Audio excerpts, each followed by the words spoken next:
ಇವತ್ತು ರೈತರ ಪರಿಸ್ಥಿತಿ ಹೇಗಾಗಿದೆ ಅಂದರೆ, ನಾವು ಇದೇ ದೇಶದಲ್ಲಿದ್ದೆವೋ ಅಥವಾ ಸ್ವತಂತ್ರ ಆಗಿದ್ದೆವೋ ಅಥವಾ ಇನ್ನೂ ಬೇರೆ ಆಳ್ವಿಕೆ ಮಾಡ್ತಾಯಿದ್ದೆವು ರೂಲಿಂಗ್ದಲ್ಲಿ ಅಂತಕ್ಕಂಥ ಪರಿಸ್ಥಿತಿ ರೈತರದಾಗಿದೆ.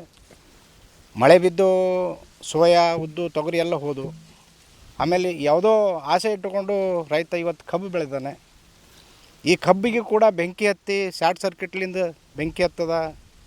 ಅದಕ್ಕೆಲ್ಲ KBದವರು ಮತ್ತು ಇಲ್ಲಿನ ಜಿಲ್ಲಾಡಳಿತ ಲಾಪರ್ವ. ನಾನು ಇವತ್ತು ಕಂಬ ನೋಡಿವಿ, ನಾವು 72, 73ರಲ್ಲೆಲ್ಲ ಕಂಬ ಹಾಕಿದವ. ಇಲ್ಲಿವರೆಗೆ ಯಾವುದೇ ಕಂಬ ಬದಲಾಯಿಸಿಲ್ಲ. ಅದಲ್ಲದೆ ನಾವು ಇವತ್ತು ವೈರಲ್ಲಿ ಹಾಯ್ದು ಹೋಗ್ಬೇಕಾದ್ರೆ, ಕಬ್ಬು ಬೆಳಿಬೇಕಾದ್ರೆ ಅದಕ್ಕೆ ತಾಗ್ತಂದ್ರೆ ಅದು ಆಟೋಮೆಟಿಕ್ಲಿ ಸುಟ್ಟು ಹೋಗೋದು. ಅದು ಅಷ್ಟು ಸೌಜನ್ಯ ಇಲ್ಲದಂಥ ಅಧಿಕಾರಿಗಳು, ಜಿಲ್ಲಾಡಳಿತ. ಇವತ್ತು ರಹೀಮ್ ಖಾನ್ ಸಾಬ್ರು ಅಣ್ಣವ್ರು ಹೇಳಿದಂಗೆ ಅವ್ರು 1 ವರ್ಷ ಅದಂದ್ರೆ ಎಲ್ಲ ಮನೆ ತಿರುಗ್ತಾರೆ ರೀ. 4 ವರ್ಷ ಯಾವ ಜನಾಂಗಕ್ಕೂ ನೋಡಲ್ಲ ಅವರು, ಯಾರಿಗೂ ಯಾವುದೇ ಊರಿಗೂ ಹೋಗಲ್ಲ.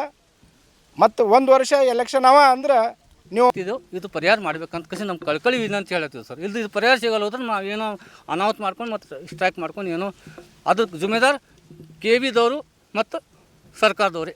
ಇಷ್ಟೆಲ್ಲ ಹೇಳಿದ್ಮೇಲೆ ನಮ್ಗೆ ಯಾರು ಕೇಳ್ತಾರೆ ಹೇಳ್ರಿ. ಈಗ ನಾವು ಕಂಬ ಕಡಿಮೆ ಮಾಡಂದ್ರೆ ಯಾರು ಹ್ಞೂ ರೀ ಆಯ್ತು ರೀ ಮುಗೀತು, ಫೋನ್ ಮಾಡತ್ತಾರೆ ಕಥ. ನಮ್ಮ ಜೈ ಸಾಬ್ರಿಗೆ ನಮ್ಗೆ AW ಏನು ಖುಣ ಹೇಳ್ರಿ, ಅವ್ರು ನಂಬರ್ ಸುಧಾ ಕೊಡೋರು ನಮಗೆ ಹೇಳ್ರಿ. ಇಂಥ ಆಗ್ಲತ್ತ ನಮ್ಮ ಪರಿಸ್ಥಿತಿ ಖರಾಬಾಗಿ 2 लाख ರೂಪಾಯಿ ಹಾಕಿನ್ರಿ. ಈಗ ಕಬ್ಬು ಹಾಕಿ ನೋಡ್ರಿ, ಕಡ್ಲಿಕ್ಕೆ ಬರ್ಲಾಗ ಆ ತಾರ್ ಹತ್ತದ ಅನ್ಕಿ ಕಬ್ಬು ಬಿಟ್ಕೊಟ್ಟು ಓಡಿ ಹೋಗ್ಯಾರ. ಇಂಥ ಪರಿಹಾರ ಏನಾರ ಮಾಡ್ಕಸಿ ನಮ್ಗೆ ಸಹಾಯಧನ ಕೊಡ್ಬೇಕಂತ ನಾವು ಕೇಳ್ಕೊತೀವಿ. ನಂಬರ್ 83 3 ಸರ್ತಿ 4 ಸರ್ತಿ ಜೈ ಸಾಬ್ರಿಗೆ ಹೇಳಿದ್ರೆ ಫೋನ್ ಹತ್ತಿರ ಅಂತಾರೆ. ಮತ್ತು ಲೈನ್ ಮೇಲೆ ಬಂದರೆ ಯಾರು ಬರ್ಲಾಕ ತಯಾರಿಲ್ಲ. TC ಸುಟ್ಟ ಅಂದ್ರೆ ಏನು ಭೀ ಮಾಡ್ಬೇಕು, ನಮ್ಗೆ ಏನೂ ಹೇಳಬಾರ್ದು. ನಿಮ್ಮ ಲೋಡ್ ಹೆಚ್ಚಿಗೆ ಹೊಂಟು ಅಂತ ಓಡಿ ಹೋಯ್ತಾರೆ ಸರ್. ಫಿರ್ ಭೀ ನಾವು TC ನಮ್ಮನ್ನ ರೊಕ್ಕ ಕೊಟ್ಟು ತರಿಸ್ಕೊಳ್ತೀವಿ, ಬೀದರ್ಲಿಂದ ತರ್ತೀವಿ. ತಂದ್ರೆ ಮಾಡಿದ್ರೆ ಇಲ್ಲಿ ನೋಡ್ಲಾಕ ತಯಾರಿಲ್ಲ. ನೋಡಿ ಅಲ್ಲಿ ಕೇಬಲ್ ಎಲ್ಲ ಸುಟ್ಟೋಗಿಂದದ. ರಾತ್ರಿ ಆಗಲ್ಲ ಅದು ಕಾಯ್ಕೋದು ಕೂಡ್ಬೇಕಾಗ್ತದ. ನಮಗೆ ಏನು ಕೆಲಸ ಮಾಡ್ಲಿಕ್ಕಾಗಲ್ಲ ಹೋಗ್ಯದ, ಏನಿಲ್ಲ. ಎಲ್ಲ ಅಣ್ಣ ತಮ್ಮರು ಅಲ್ಲೇ ನೋಡ್ಕೋತ ಕೂಡ್ಬೇಕಾಗ್ತದೆ. ಅಂದ್ರೆ ಭೀ ಅನಾಹುತ ನಿನ್ನಾಯಿತು. ಆದ್ರೂ ಯಾರನ್ನೂ ಬಂದಿಲ್ಲ ಸರ್. ಜೈ ಬಂದಿಲ್ಲ, ಲೈನ್ ಮೇಲೆ ಬಂದಿಲ್ಲ, ಯಾರು ಬಂದಿರಿ. ಮತ್ತು 200 ಫೀಟಿಗೆ ಒಂದು ಪೈಪ್ ಕಂಬ ಹಾಕ್ಯಾರ ಸರ್. ಪೂರಾ ಕಬ್ಬಿಗೆ ಹತ್ತತ್ತ ಇಲ್ಲಿ ನೋಡ್ರಿ. ಇಲ್ಲಿ के ऊपर हो गया जब से यहाँ ला के बिठाए सब दिन का हमारे को इधर से चारों तरफ करंट जाता है आता है।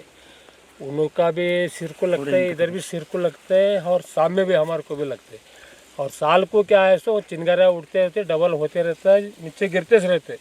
हर साल को जय को हम बोलते से रहते, जय बोलते अब आता हूँ, जब आता हूँ, करता हूँ बोलते, उनका ट्रांसफ़र हो जाता है। उनका ट्रांसफ़र हो जाता है, हमारे काम में हम लग जाते हैं। ऐसा हो के क्या है सो अब ये साल क्या है सो पूरा चिंगारी गिर के पूरा सर्वे नंबर 82 है। 82 में क्या है सो 3 एकड़ गन्ना है, पूरा क्या है सो जल गया है।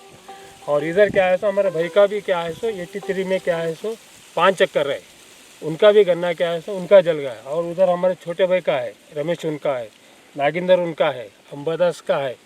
ये सब हम भाइयाँ हैं सब दिन मिल के। 83 में क्या है सो कम से कम 11 एकड़ 83 में गए हैं। और क्या है सो 4 एकड़ 82 में 83 ಸರ್ವೆ ನಂಬರಲ್ಲಿ ನಾಗೇಂದರ್ ಲೌಟೆ ಮತ್ತು ಅಂಬಾದಾಸ್ ಲೌಟೆ ಮತ್ತು ರಮೇಶ್ ಲೌಟೆ ಅವರು ಕೂಡಿ ಅಲ್ಲಿ 7-8 ಎಕರೆ ಕಬ್ಬು ಇದಾಗಿದೆ.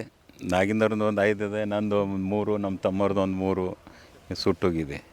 ಅದ್ರ ಸಲುವಾಗಿ ಏನದ ಭಾಳಷ್ಟು ಸರ್ಕಿಟ್ ಆಗಿ ಅಲ್ಲಿ ತನಕ ಬಂದಿದೆ. ಅದು ಕರೆಂಟ್ ಮಣ್ಣು ಹೋಗಿ ಹೇಳಿದ್ದೀವಿ, ಕಂಬ ಹೊಳೆವ್ರಿ ಅಲ್ಲಿ ಮುಂದೆ. ಆ ಕಂಬ ಇದು ಮಾಡಂದ್ರೂ ಮಾಡ್ಲಿಕ್ಕೆ ರೆಡಿ ಇಲ್ಲ. ಇದು ಹಿಂಗೆ 7-8 ವರ್ಷದಿಂದ ಅದ ನೋಡ್ರಿ. ನೀವು ಕಂಬ ತೋರಿಸ್ತೀನಿ, ಅದು ಎಷ್ಟು ಹೊಳ್ಳೇದು ನೋಡ್ರಿ. ಅಲ್ಲಿ ಇನ್ನು ನಮ್ಮ ಕಬ್ಬಿಗೆ ಇನ್ನೂ ಹತ್ತಾಯಿದೆ, ಹಿಂಗೆ ಸರ್ಕಿಟ್ ಆಗ್ತಾಯಿದೆ, ಇನ್ನೂ ಭೀ ಆಯ್ತಾವೆ ನೋಡ್ರಿ ಅಲ್ಲಿ. ಅದ್ರ ಸಲುವಾಗಿ ನೀವು ಏನಾದ ಇದ್ರ ನೋಡಿ, ನೀವು ಅನ್ಯಾಯ ಏನಾದರೂ ರೈತರ ಮೇಲೆ ಅನ್ಯಾಯ ಆಗ್ಲತ್ತದ, ಅದು ನೋಡಿ ಇದು ಅನ್ಯಾಯ ಸರಿಪಡಿಸ್ಬೇಕಂತ ನಿಮ್ಗೆ ರಮೇಶ್ರಾವ್ ಲೌಟೆ ಅಂತ. ಯಾಕಂದ್ರೆ ರೈತರಿಗೆ ಹೋಗ್ಲಿಕ್ಕೆ ಆಗಲ್ಲ ಇಲ್ಲಿಗೆ. ಒಂದು ಜನವಾಡ ಈಗ ಒಂದು ಸರ್ವೆ ಮಾಡಿದ್ರಂದ್ರೆ ಎಲ್ಲ ಹಳ್ಳಿದವ್ರು ಬರ್ತಾರೆ ಇಲ್ಲಿಗೆ. ಗಾದಿಗಿದಾಗ ಮಾಡೋಲ್ಲಿ ಎಲ್ಲ ಹಳ್ಳಿದವ್ರು ಬರ್ತಾರೆ. ಅದಕ್ಕೆ ದಯವಿಟ್ಟು ತಾವೇನಿದು ಈಗಾಗಲೇ ಸದನ ನಡೀತಾ ಇದೆ, ಸದನ ನಡೆದ್ರೂ ತಮ್ಮ ಗಮನಕ್ಕೆ ಬರ್ತದೆ. ನಿನ್ನೆಲ್ಲ ನಮ್ಮದು ಪೂಜಾರಿ ಅವರೆಲ್ಲ ಮೀಡಿಯಾ ಮುಖಾಂತರ ಇದು ಮಾಡ್ಯಾರ, ನೋಡಿ ನಾನು ನ್ಯೂಸ್ನಲ್ಲಿ. ತಾವು ನೋಡಿರ್ಬೇಕು ಸದನದಲ್ಲಿ. ರಹೀಮ್ ಖಾನ್ ಅವರೇ, ತಾವು ಇಮಿಡಿಯೇಟ್ ಕೂಡಲೇ ಬಂದು ಸಂಬಂಧಪಟ್ಟ ಸಚಿವರಿಗೆ ನಾಲೆಜಾಗಿ ತಂದು ತಾವು ಸಭೆ ಮಾಡಬೇಕಂಥೇಳಿ ಹುಬ್ಬಳ್ಳಿ ಲೆವೆಲ್ ಅಂಥೇಳಿ ನಾನು ತಮ್ಮಲ್ಲಿ ವಿನಂತಿ ಮಾಡ್ತಾಯಿದ್ದೀನಿ. ಒಂದು ವೇಳೆ ತಾವು ಸಭೆ ಮಾಡಲು ಇಲ್ಲದೆ ಹೋದ್ರೆ ನಾವು ಎಲ್ಲ ರೈತರು ಕೂಡಿ ಜೆಸ್ಕಾಮ್ಗೆ ನಾವು ಇವತ್ತು ಮುತ್ತಿಗೆ ಹಾಕೋ ಸಮಸ್ಯೆ ಬರ್ತದೆ ಮುಂದೆ ಅಂತೇಳಿ ಹೇಳಕ್ಕೆ ಬಯಸ್ತಾ ಇದ್ದೀನಿ.